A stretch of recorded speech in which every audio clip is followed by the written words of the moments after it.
দীঘাতে কিন্তু আমরা নেক্সট ডেতে পৌঁছে গেছি।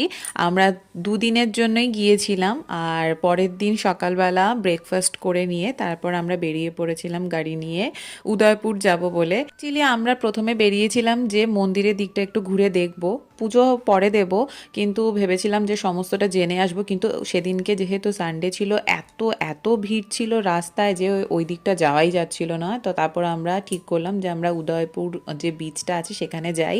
তো ভীষণ ঠান্ডা ছিল, আর এখন হয়তো আরও বেশি ঠান্ডা হবে। যারা দীঘা এখন যাচ্ছ তারা তোমরা সেইভাবে কিন্তু শীতের জামা কাপড় নিয়ে যেও। তো আমরা পৌঁছে গেছি সি বিচে, তারপর গাড়ি এক জায়গায় পার্কিং করে তারপর চলে এসেছিলাম। ওখান থেকে হেঁটে হেঁটে হেঁটে হেঁটে যাচ্ছিলাম, মা বাবাও দেখতেই পাচ্ছিলে পিছনেই রয়েছে।